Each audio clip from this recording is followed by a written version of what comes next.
Bonjour à tous, je m'appelle Aline Barthélémy, je suis RSSI, enseignante et conférencière en cyber et je vais vous parler aujourd'hui d'un sujet qui me tient à cœur qui est la diversité comme levier de cyberimmunité.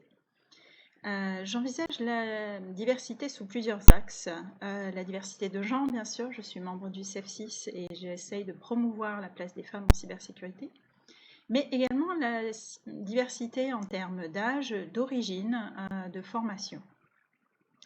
En quoi cette diversité aujourd'hui peut nous aider en cybersécurité?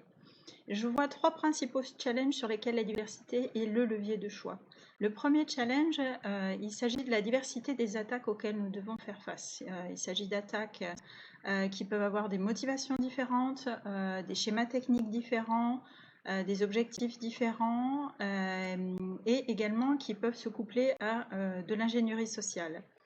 En ayant des équipes qui sont diverses, nous aurons ainsi accès à une agilité d'esprit qui va nous permettre de faire face à ces attaques polymorphes et nous rendre plus efficaces pour les contenir et éventuellement les prévenir.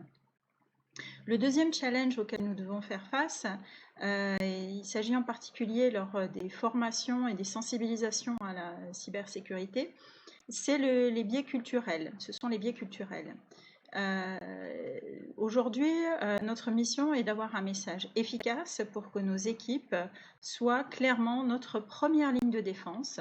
Ce sont eux qui sont, je dirais, les plus en contact avec l'extérieur et nous devons avoir un message clair, lisible, est respecté à travers toutes les entités. Et lorsque nous travaillons dans un grand groupe, comme c'est mon cas, ce message doit être adapté à toutes les régions et tous les pays. Le troisième challenge auquel nous devons faire face est celui du recrutement. Il y a d'une part une pénurie de main-d'œuvre couplée à une explosion des métiers, puisque au-delà de la couche technique qui est la couche historique, je dirais, de la cybersécurité, nous avons aujourd'hui un besoin important, que ce soit dans le légal, pour l'analyse de risque ou d'autres métiers de conformité.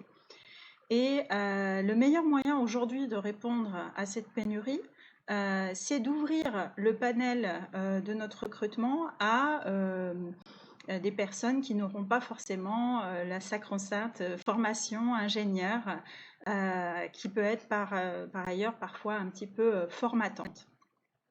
Donc voilà, très rapidement, les trois challenges, et je suis persuadée aujourd'hui que cette diversité est notre meilleur allié pour une cyber-immunité avec une cyber-inclusion. Merci.